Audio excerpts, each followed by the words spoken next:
قال بس حولي أصحاب ورفاق وأخوه نجي لرزاقنا من طرقها. أصحاب صاحبهم علاقهم علاق، والصحبة أيام الزمن تختلقها، ورفاق جمعنا العمل روس وعناد نتبادل الخبرات من منطلقها، وأخوان نتواصى على حسن الأخلاق نتمثل السنة ونحمل خلقها.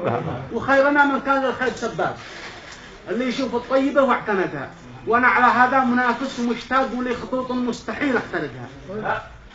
وطرق كثيرة جمعت السهل والشاق قبل العبور وقف على مفترقها.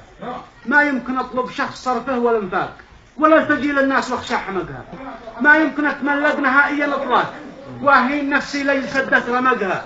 ما يمكن أصبح عبد غيري ولا انساد الجوع بطني لو كلف زهقها. لو احتضر والتفت الساق بالساق أهون ولا افقد عزتي وافترقها. تملقي للخلق ما يدفع عملاق، والذل نفسي ما يخفف أرقها. والرزق ما هو بالأماني والأشواق، الناس تجمع رزقها من عرقها، ولا كان رزقي مصدره كذب ونفاق في أجع البطن يسمها في مرقها.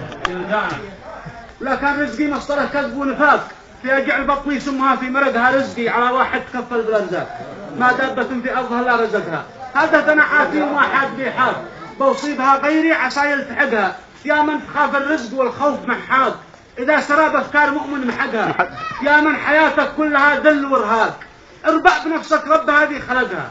لا تطلب المخلوق والله خلاق، إذا احتقت يوما وضاقت حلقها. اطرق بيدك باب ما فيه مغلاق، وابواب ربك رابح من طرقها. مولاك ذي يعطي برحمه وإشفاق، ويفك رجل حامدة في وشقها. اللي رفع من فوقنا 7 أطباق وتحتنا في الأرض 7 طبقها. انظر إلى الآيات في كل الآفات، وانظر إلى آلائه اللي دفقها. شوف الجبال الشامخة حولك أطوار، سل البحار الواسعة كم عمقها. سل المطر والسيل لا جاك دفاق، سل البروق اللامعة من درقها. سل الكواكب لا تخيل في الأسواق، سل الكواكب لا تخيل في الأسواق. واسأل عن الأصباح من ذي فلقها. الشمس تجري دون ما أي إخفاق، هي في نسبها والقمر في نسبها. لا الشمس تسبق ظلمة الليل بإشراق، ولا ظلام الليل يوما سبقها. الكل يجري في الفلك بأمر سواق، لا هم فوضاها ولا خشى غرقها. وانظر لنفسك أيها العاصي العاد، سل الجوارح قلها من خلقها. اسأل بلسانك لسانك إذا انطاق، تلقى العجب في كل كلمة نطقها. وانظر وحدد في عيونك والأحداث، ترتد عينك خاسئة في مؤقها. حتى اللحى تطلع وراء كل حلاق رغما على أنف الذكي ذي حلقها.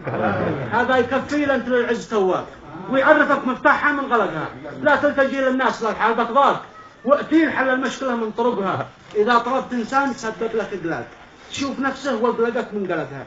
يعض لسانه يشخبط في الأوراق، يحط سن فوق سن وسحقها. يمكن يفضل حادثة قيل من ولا البيس محبوبة ذي عشقها وكرامته.